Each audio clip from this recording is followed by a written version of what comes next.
Hola amigos y amigas de la televisión, de TAC Televisión, Nortevisión y Radio Televisión Mogán. Estamos con ustedes una semana más en este programa, Al Día, y vamos a comentar con ustedes algunos temas que son de actualidad y que nos da pie para reflexionar y para intentar pensar y repensar sobre algunas cuestiones que importan a la ciudadanía y a la población general. Y como siempre, para hablar de algunos temas que ahora presento, me acompaña Arminda Melián, una gran amiga, compañera, psicopedagoga, experta en educación. A mi izquierda y a mi derecha, como siempre también, a veces somos un dúo, hoy somos un trío afortunadamente, Antonio Melián, que es licenciado en Ciencias Religiosas y mediador familiar. Y si les parece, hay un tema de mucha actualidad que en los últimos días se ha festejado mundialmente, el Día Mundial de la Lucha a favor de la erradicación de la pobreza y de la exclusión social.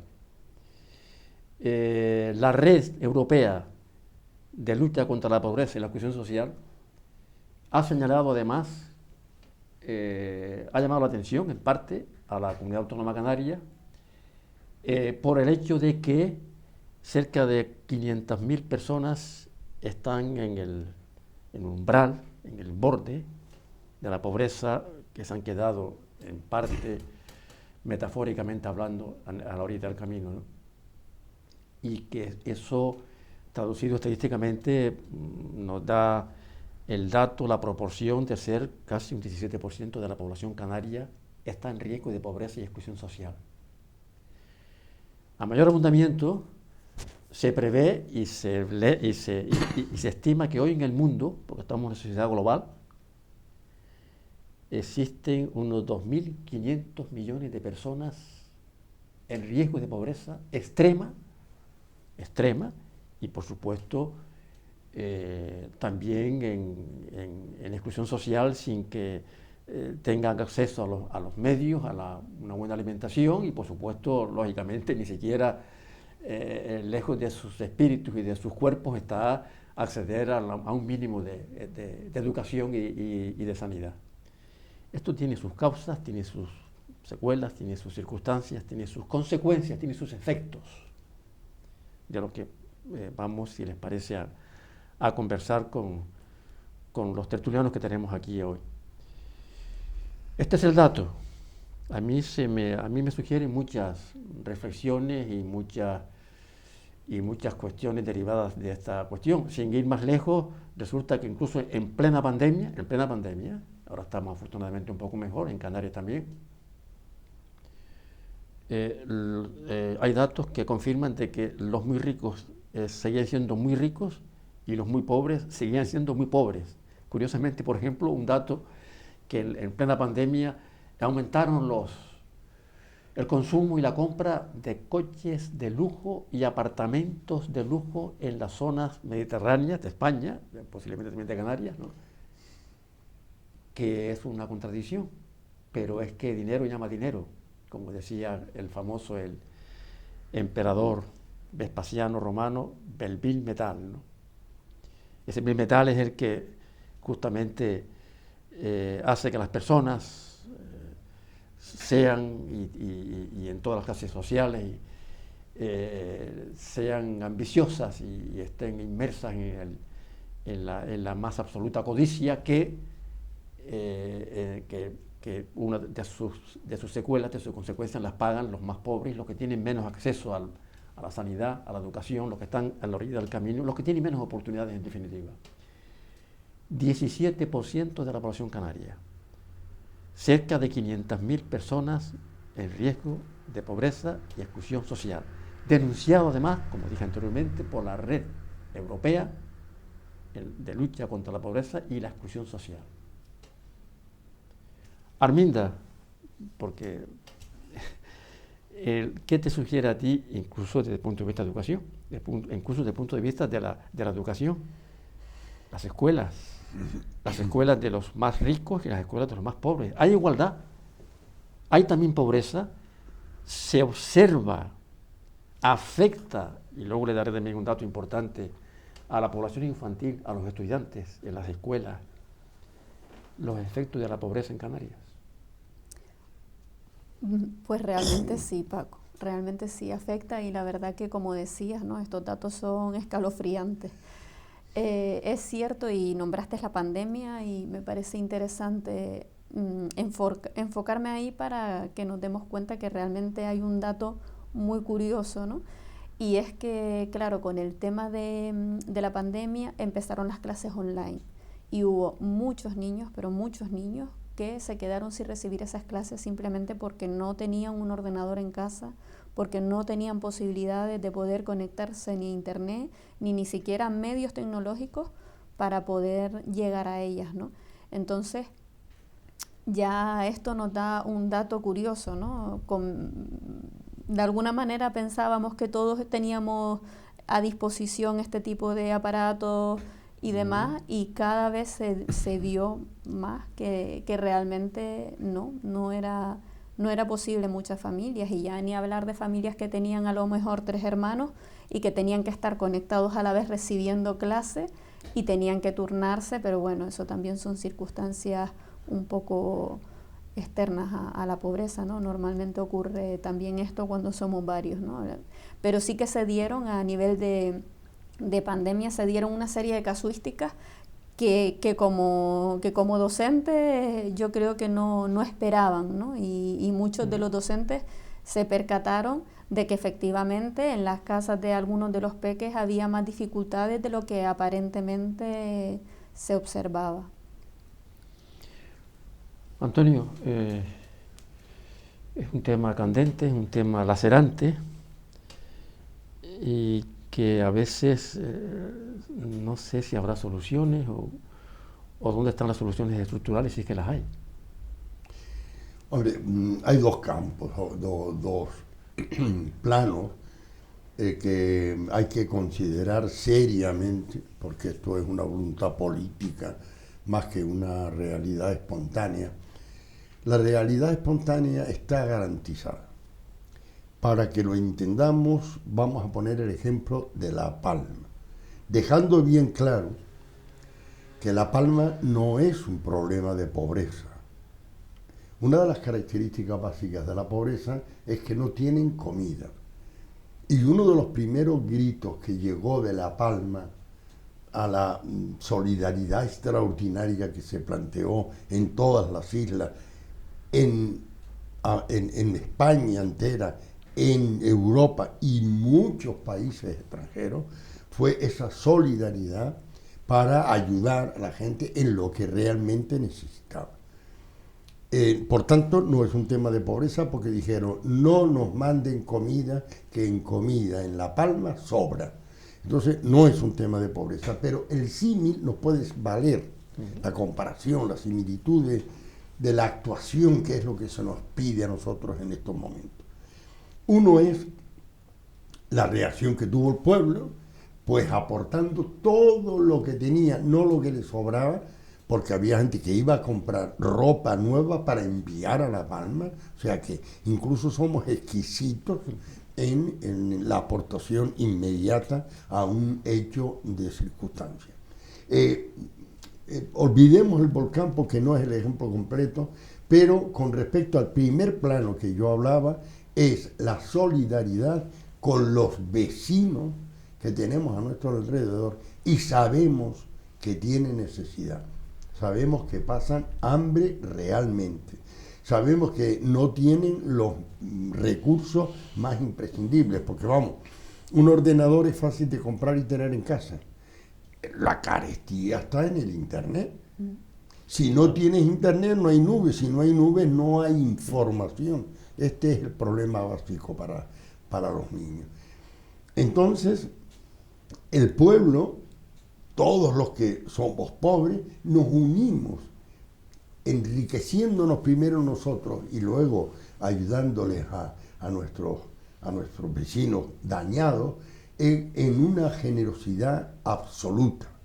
No nos duelen prendas, estamos ahí, somos los mejores ayudando en estos casos, ¿no? Esta es la pobreza que nos puede exigir la ética, la moral, la obligación de hoy por ti, mañana por mí, la obligación del prójimo que tienes al lado y le puede ayudar. Ahí no hay cortapisa, ahí no hay límite. Y la otra, para no entrar demasiado en datos, y la otra es la pobreza estructural.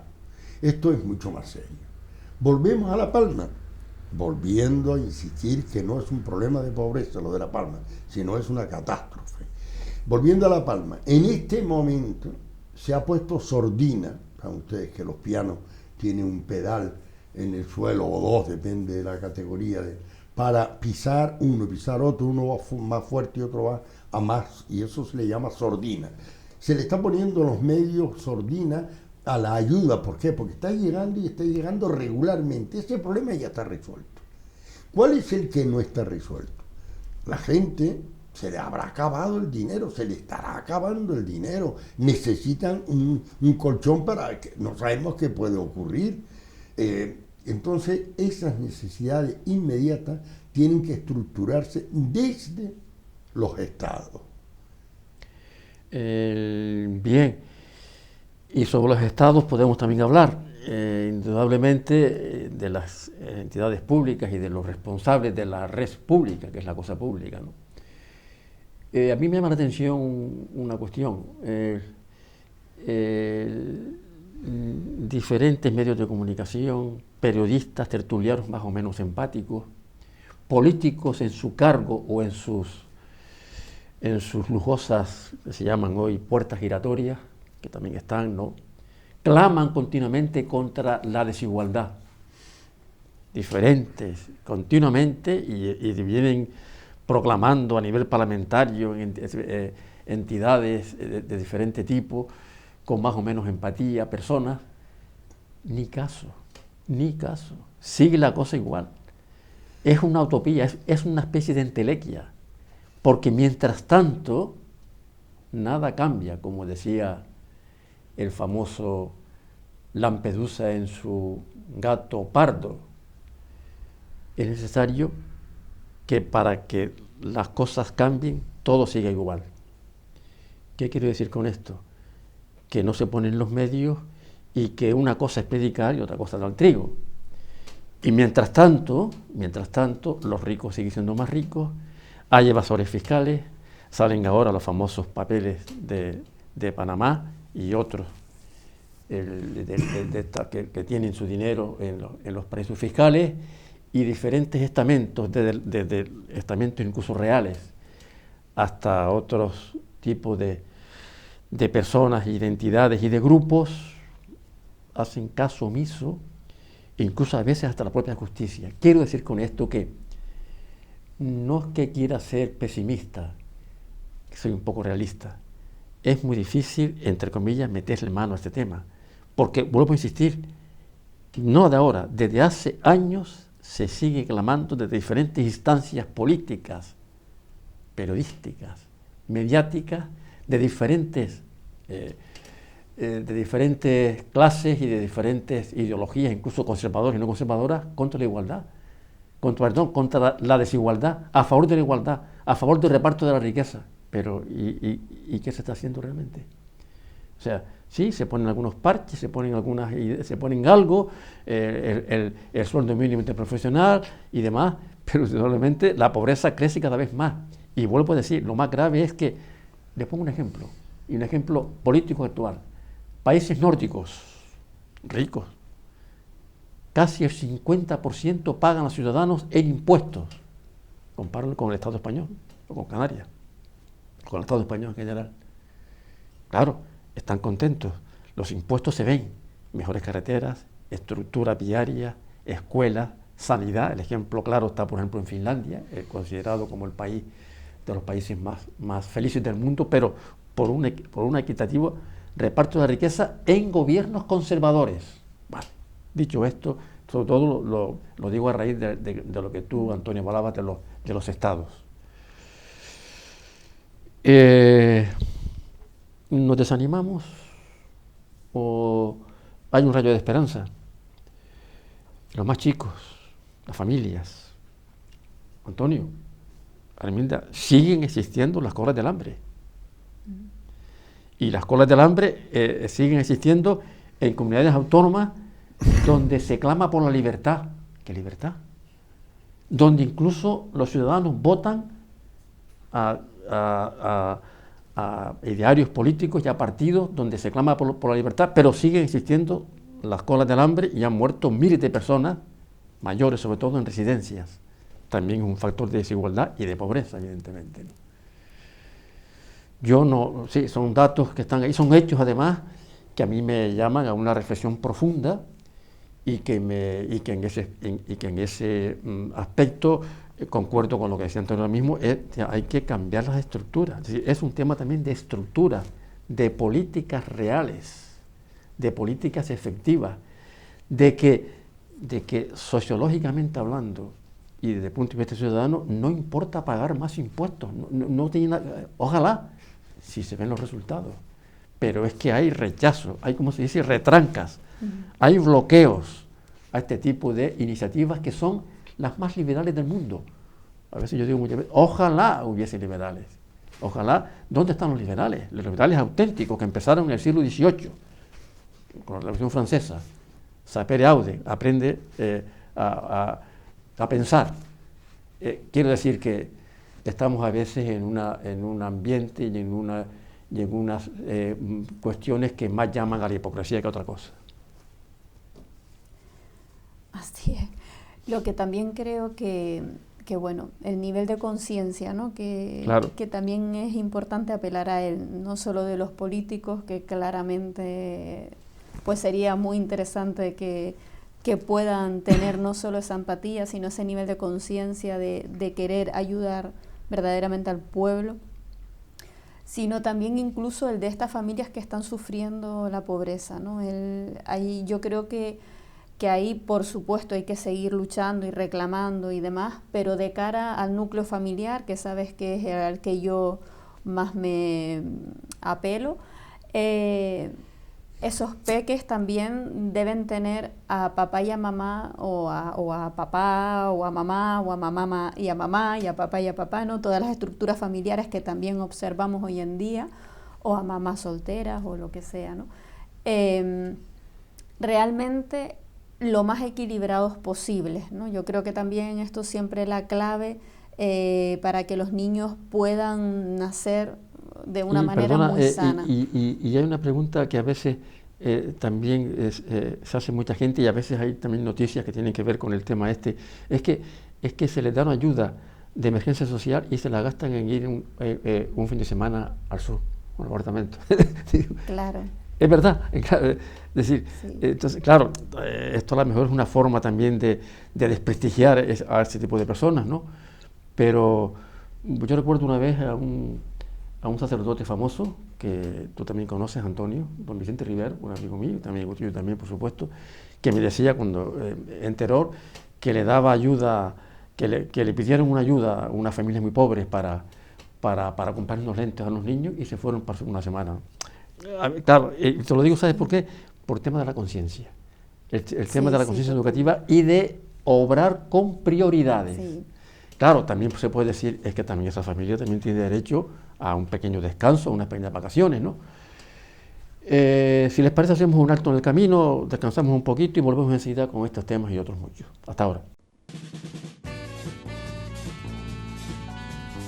El ahorrador de electricidad Staminal, tras muchos años de instalación en Canarias y ser elegido como producto del año en ahorro energético a nivel nacional, le ofrece la posibilidad de ahorrar de un 15 hasta un 35% de su consumo en su factura de electricidad. Sea cual sea su negocio local o industria, Staminal tiene el ahorrador que se adapta a sus características. No se fíe de las imitaciones, Staminal solo hay uno, con las homologaciones de la comunidad internacional. No deje que los gastos abusivos de electricidad afecten a la economía de su negocio. Pídanos presupuestos sin compromiso al 928-481-249. Ahorrador industrial de energía Staminal, la solución a su excesivo consumo energético. Recuerde, ahorre de un 15 a un 35% de su factura de electricidad.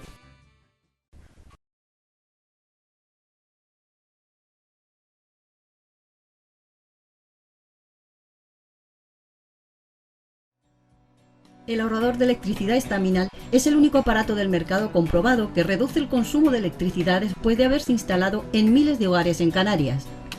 No deje que su factura de electricidad afecte a su economía familiar. Estaminal es autoinstalable y no consume electricidad. Estaminal le garantiza una reducción de un 20 hasta un 35% de su recibo de luz. Diga basta al excesivo consumo de electricidad y llámenos ya al 928-481-249. Recuerde, puede ahorrar hasta un 35% de su factura de electricidad. Estaminal, la seguridad del ahorro. De nuevo con ustedes, conversando entre nosotros sobre los efectos y las consecuencias que trae la pobreza en el mundo y concretamente en Canarias, a raíz incluso de los datos que antes, al principio de este programa, anunciamos referente al informe de la Red Europea contra la Pobreza y la Exclusión Social. Y me gustaría hacer mención a un tema que tiene que ver con la pobreza y cuyos datos aportados por diferentes entidades científicas e informes de universidades nos hablan de que la pobreza, el ser pobre, también implica tener mayor riesgo de sufrir ciertas enfermedades, incluso físicas, fisiológicas, desde el punto de vista médico, como la diabetes, las enfermedades cardiovasculares, por supuesto el estrés, que también tiene concomitancias somáticas sobre el organismo, ¿no? Y que es importante resaltarlo porque, en cierto modo, también sufren más los que, perdón la redundancia, sufren los embates de la pobreza, ¿no? Y hay un dato también curioso al respecto, y es que estas personas pobres, que en su infancia y adolescencia en familias fueron pobres, tuvieron dificultades económicas para salir adelante, con padres también pobres, por supuesto, a veces en clara situación de exclusión social, si luego cambian su situación, si luego aumentan su nivel de vida, si aumentan su poder adquisitivo, si están mejor económicamente, se mantienen esas trazas, esas cuestiones que tienen que ver con peor salud. O sea que, en cierto modo, es como si se transmitieran, si ya se grabaran en el cerebro, y que lo que se llaman hoy factores epigenéticos, factores ambientales que influyen, que determinan diferentes comportamientos humanos y diferentes situaciones como el tener o no tener mejor o mayor salud. Efecto curioso, importante, y que nos lleva, claro está, a pensar que no solamente hay que intervenir desde el punto de vista de la salud pública, por cierto, nuestra salud en Canarias, nuestro sistema de salud, que está bastante bien, la salud pública afortunadamente ha disminuido un poco como consecuencia de la pandemia y de algunos otros factores que a veces por la falta de recursos, pero estamos en manos de muy buenos profesionales de cualquier nivel, ¿no? Y esto nos lleva a no solamente intervenir en el momento de las crisis, sino a arbitrar suficientes sistemas de prevención, de profilaxis, que hagan lo posible para que estas situaciones no se den y desde la infancia, desde la familia, se creen hábitos saludables en alimentación, en higiene, en educación y demás, para que, digamos que en cierto modo, la mayoría de la población, la clase media y no media de la población, tengan las mismas oportunidades de salir adelante y de que tengan en sus vidas el mayor bienestar y salud posible. ¿Te parece, Almendra? Sí, estoy muy de acuerdo contigo, Paco. Yo creo que ahí esa parte de prevención, como bien decías, no solo tiene que ver con la cuestión más de buenos hábitos a nivel de higiene, de alimentación y demás, que por supuesto son muy necesarios, sino incluso de higiene emocional y mental. Porque muchas de las ocasiones que ocurren, ¿no?, son que se van repitiendo patrones a nivel familiar. y bueno, como en muchas ocasiones hemos dicho, los niños imitan, los niños no es a través de lo que les digamos, sino a través de lo que observan. Si han visto a una familia, a un entorno familiar muy preocupado por lo económico, es que no llegamos a final de mes, es que estamos en rojo, y todo ese estrés va calando también en los niños, va creando una situación, ellos se quieren hacer cargo del entorno también. Sobre todo hay una primera etapa en la que se llama egocentrismo, en el que los niños creen que el sol realmente sale por ellos y que todo lo que pasa a su alrededor es por ellos, ¿no? Para bien y para mal, porque ocurre que si esto se está dando a nivel peyorativo en casa, ellos creen que también hay una parte que puede ser su culpa, ¿no? Entonces esto hay que manejarlo muy bien para que los niños no se sientan con esta responsabilidad tan grande que nada tiene que ver con ellos, ¿no? Al margen de que obviamente la padecen mucho también. Entonces, sí es conveniente trabajar toda esa parte emocional y toda esa parte de familia, en el que la familia pues salve al niño lo más posible de este tipo de conversaciones que deben ser más de adultos, que deben ser más de pareja, para que realmente hagan un paraguas en torno a él y no le llegue toda esta información. ¿Por qué? Pues por lo que comentabas, Paco, porque al final hay una especie de condicionamiento en casa en el que pues es que nos salimos, es que siempre es la misma historia, es que nos salimos de la pobreza, es que hay una especie de lenguaje interno que incluso además también con ese estrés que se está viviendo, ocurre que pasa a toda esta cuestión emocional, incluso de enfermedades posibles y demás. El estrés hace mucho daño, no es solo estrés, el estrés se penetra ahí en toda la parte del sistema nervioso y puede crear situaciones de enfermedad muy complicadas, ¿no? Y entonces es importante salvaguardar a los peques también de toda esta información, porque si no el alegato también de ellos es yo tampoco podré, yo no soy capaz, incluso pues a veces cuando está este estrés en los padres también se traduce en las tareas de los niños. Oye, es que lo has hecho mal, es que no sabes, es que eres un torpe como tu padre o como tu madre, que tal cosa, y al final el niño se lo va creyendo y ocurre que aunque cambie su estatus familiar, puede ser que todo ese lenguaje interno todavía continúe, ¿no? Entonces es peligroso porque realmente estamos hablando de cuestiones más profundas y más a nivel emocional, incluso más inconscientes de lo que creemos, ¿no? Sí, sí. El sistema familiar, tenemos un experto aquí en mediación familiar, que es Antonio. Claro, supongo que cuando hablamos de mediación familiar entre las parejas para que su nivel emocional sea estable y para procurar, en cierto modo, que la pareja funcione, que se quieran, que la cosa siga adelante o que no siga adelante, es decir, que haya una separación civilizada en la que las dos partes implicadas sufran lo menos posible, pero a lo mejor también, Antonio, también habría que meter en mediación familiar este tipo de educación profiláctica, preventiva, entre la pareja y los hijos, entre los padres y los hijos. Sí, efectivamente, es lo lógico, es lo normal, es lo que habría que hacer. Pero cuando el sistema dominante, que no son los gobiernos, que no son ni siquiera ya los estados, ya imponen sus normativas y sus reglas. Por ejemplo, cuando se intentó instalar aquí el Corte Inglés, los estudios de mercado dieron negativo, pero los sociólogos y psicólogos contratados por el Corte Inglés aconsejaron encarecidamente que se instalara en las Palmas de Gran Canaria y después en aquellas otras islas que se aconsejen. Entonces, que se preparó una gran campaña de concientización, una gran campaña que se cargó todas las leyes económicas, psicosociales, etcétera, etcétera, porque hay campo para eso, hay estructura o superestructuras para eso.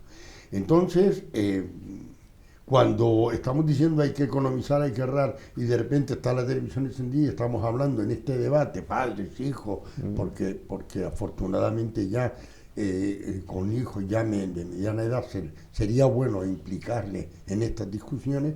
Mamá, mira qué PlayStation acaba de decir, esa la quiero yo. Estamos hablando de economía, pero se sobrepone a los criterios de regulación de gasto la publicidad.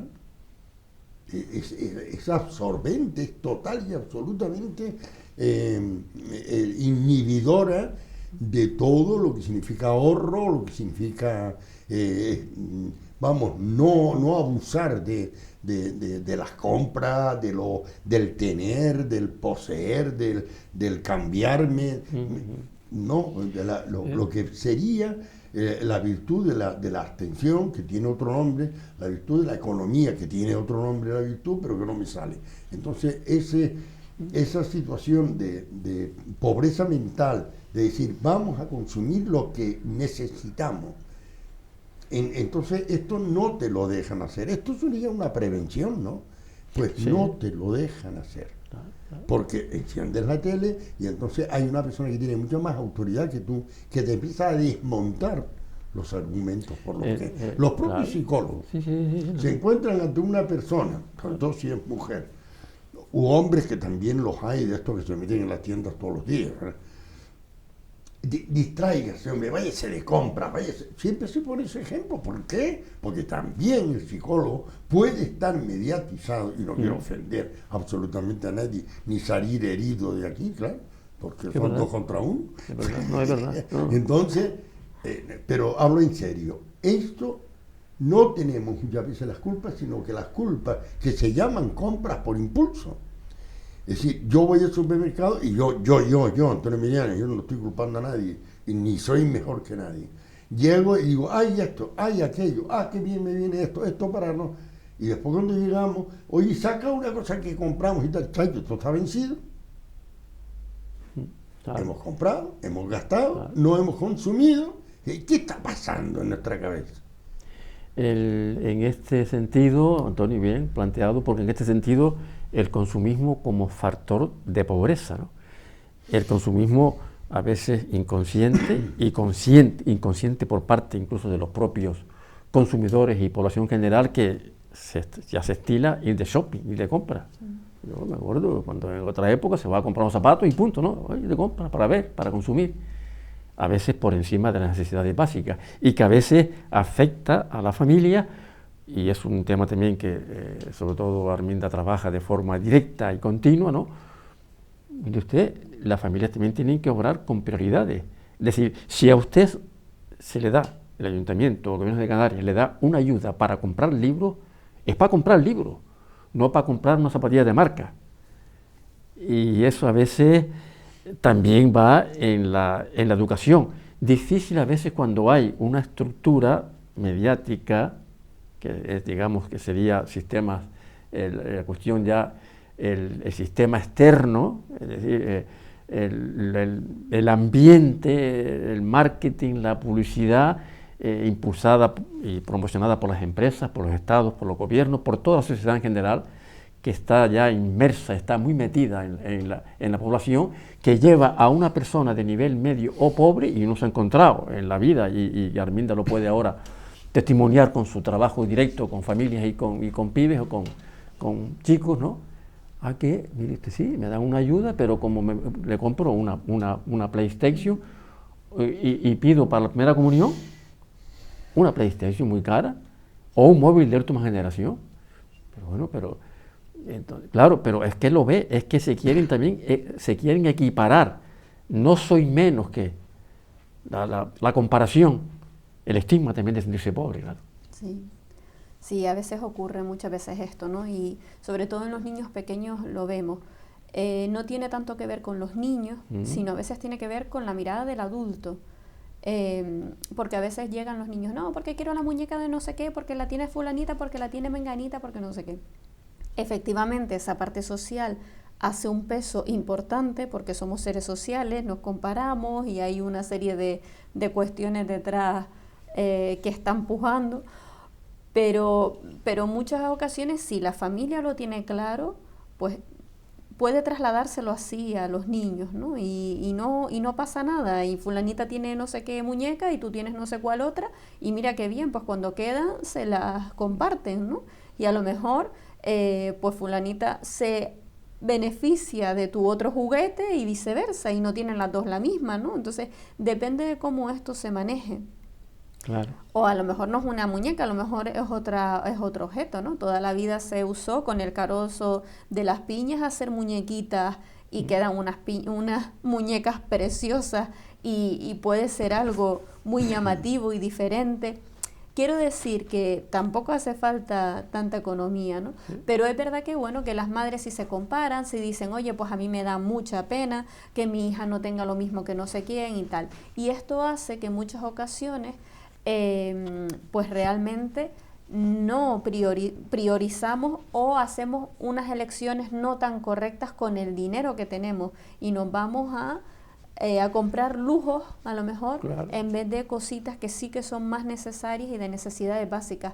Entonces esto pues también estamos siendo de ejemplo, ¿no? Efectivamente el consumismo también como factor disgregador y diferenciador entre ricos y pobres o muy ricos y más pobres, ¿no?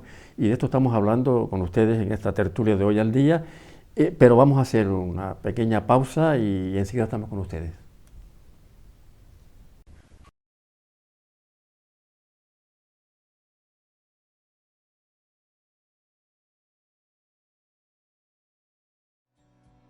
El ahorrador de electricidad estaminal es el único aparato del mercado comprobado que reduce el consumo de electricidad después de haberse instalado en miles de hogares en Canarias.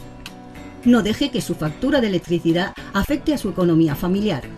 Estaminal es autoinstalable y no consume electricidad. Estaminal le garantiza una reducción de un 20 hasta un 35% de su recibo de luz. Diga basta al excesivo consumo de electricidad y llámenos ya al 928-481-249. Recuerde, puede ahorrar hasta un 35% de su factura de electricidad. Estaminal, la seguridad del ahorro.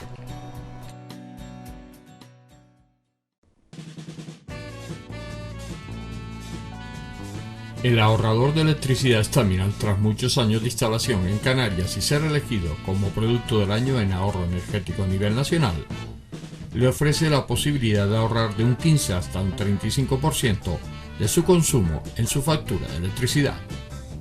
Sea cual sea su negocio local o industria, Estaminal tiene el ahorrador que se adapta a sus características.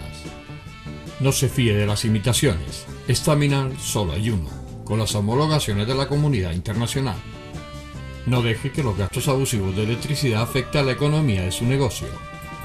Pídanos presupuestos sin compromiso al 928-481-249. Ahorrador industrial de energía Estaminal, la solución a su excesivo consumo energético.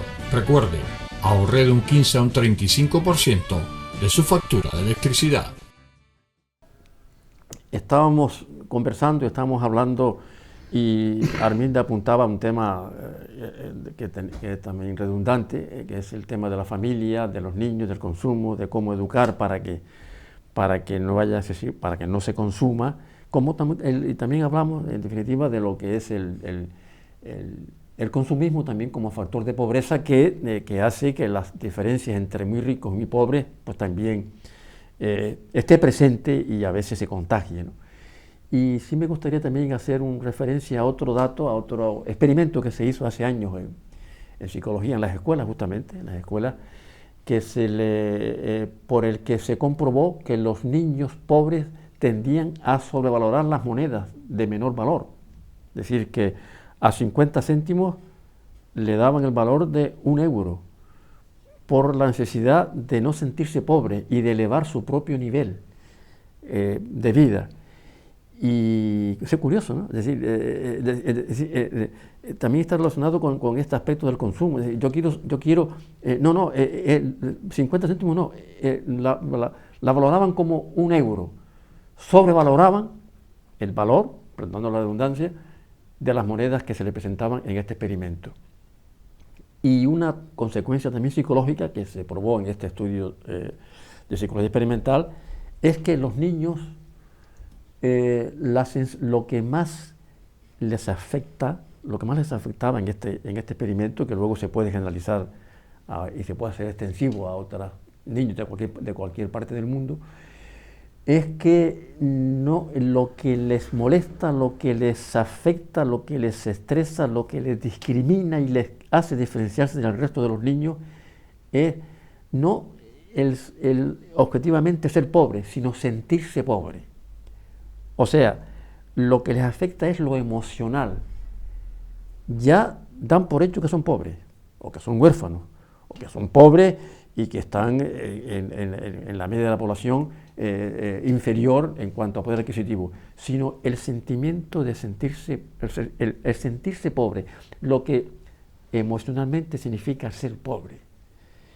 Y eso, en la línea que estábamos hablando, Antonio y Arminda, lleva a una reflexión y a un sistema de intervención que tienda a paliar este efecto sentimental, emocional de sentirse pobre, y en cierto modo también desde el punto de vista institucional y de lo social, a que en cierta medida se equipare a la población y que se luche, lo que dijimos anteriormente, de forma real contra las desigualdades, no de boquilla, no de que se dice y que se habla y que se clama continuamente contra la desigualdad, pero realmente seguimos en las mismas y siguen siendo los mismos los más ricos y siguen siendo los mismos los más pobres. Curioso, Arminda, y que redunda en lo que tú apuntabas, los niños que saben que son pobres, saben, pero no les afecta saberlo, sino el sentirlo. Se sienten discriminados, se sienten diferentes. Y eso todavía hoy existe. Quizás en parte se ha mejorado nuestras poblaciones, yo creo que en parte tampoco hay que ser pesimista ni ser derrotista. El sistema educativo ha mejorado, queda mucho por hacer como sistema sanitario, pero vamos a intentar seguir en la misma línea de superar este desfase, ¿no? Yo ahí, Paco, también, sin por supuesto menospreciar que es muy importante seguir avanzando en la parte económica, efectivamente ellos se pueden sentir pobres en lo económico, pero hay muchos otros aspectos en los que no tienen por qué sentirse pobres y en el que también podemos poner el foco de atención, porque ahí volvemos a lo mismo. Yo creo que tiene que ver más con la mirada que ponen mis familiares, o mi papá, mi mamá, o cualquier otro modelo familiar, en lo económico meramente, ¿no? Pero si lo ponemos en que realmente el núcleo familiar nos queremos, estamos vinculados, somos muy ricos, ¿no? Digo siempre, al margen de que obviamente tengamos que seguir avanzando en estas no desigualdades y en estas no diferencias, ¿no? No quiero cambiar, pero sí, una vez estamos en esta situación y estamos avanzando, sí sería interesante de cara a las familias hacer también ese trabajo de conciencia, de decir, bueno, ¿y en qué ámbito sí que te consideras rico, ¿no? Y a lo mejor sí que nos consideramos ricos porque tenemos la gran suerte de que nos vamos a la playa de las Canteras todo un domingo con unos sándwiches y una ensaladilla y unos refrescos, y poder pasar el día en familia, cuando en otras familias con dinerales, pues resulta que el papá está de viaje de congresos en no sé dónde, la mamá está no sé qué, y los niños están con una niñera hasta el fin de semana porque no pueden gestionar, ¿no? Y a lo mejor ahí los niños ricos son muy pobres. Sí, estábamos hablando desde el punto de vista económico, muy acertada esa intervención tuya, porque se les enseña a ser resilientes. Exactamente. Y la resiliencia tiene que ver también fundamentalmente con el apoyo familiar. Nadie es resiliente por sí mismo, sino por los otros. Claro, efectivamente, también a veces es más rico el que menos necesita. El que es feliz, claro, siempre que los poderes públicos intenten igualar en lo que son las oportunidades. Pero efectivamente, claro está, hay otros puntos de felicidad que pueden procurar el bienestar de las personas, la felicidad en general, y que no tienen nada que ver, claro, siempre que no haya una pobreza extrema. Exacto. Pues extrema es estar en la calle, ¿no? Es decir, hay personas, hay familias populares que tienen sus medios de vida quizás muy limitados, pero sin embargo hay un ambiente familiar muy íntimo, muy apegado, de mucho cariño, de mucho apoyo, de mucha resiliencia, que hace que los niños salgan adelante, ¿no? Y eso lo vemos, y Antonio lo sabe además como yo, en familias pobres de nuestros ancestros y de nuestra familia tradicional isleña, que con poco se conformaban, con poco tenían, pero había cariño, había apoyo y muchos salían adelante, ¿no? Quizás en ese aspecto las trazas de la pobreza sean menos determinantes para ese comportamiento de esos niños que otro tipo de influencias, Antonio, ¿verdad? Sí, vamos a ver, es que la familia tiene muchos problemas, Claro. ajenos a su control.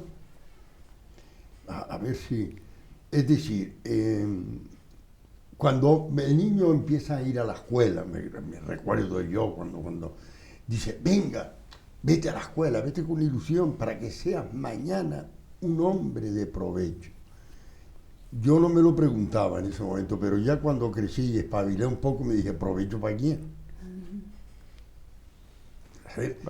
Ya estamos condicionados. Claro. Ser un hombre productivo, ser un hombre que enriquezca, no que se enriquezca, sino que enriquezca. Ser un hombre que haga crecer la empresa, no que crezca él dentro de la empresa.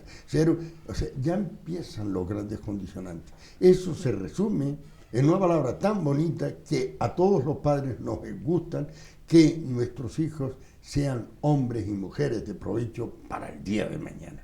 Nosotros lo entendemos de una manera y los que crearon la frase los entienden de la contraria. Entonces, aquí donde están los cuidados, o sea, que hacer un diagnóstico de la enfermedad, tomarnos unas medicinas, sobre todo cuando se trata de enfermedades bronquiales o pulmonares, gripales, como no te resguardes, como no te forres bien, como no te cuides de las corrientes, las medicinas van a ser bastante bien poco. Entonces, ese resguardo que supondría una reflexión dentro de la familia, supondría un bajarnos a la realidad. ¿Quiénes somos? Somos unos señores pobres que aspiramos a ser medianamente ricos, es decir, estamos locos por pasar a la clase media. ¿Y quiénes somos? Una familia clase media relativamente pudiente que queremos tener más y estamos intentando estar como podamos por un apellido que tenía nuestro bisabuelo, el último además, que a nosotros pertenecemos a la oligarquía y ahí nos queremos situar también, o por lo menos crecer de tal manera económicamente que nos podamos situar en los grandes tenedores, no de comida, sino tener de la región o del sitio.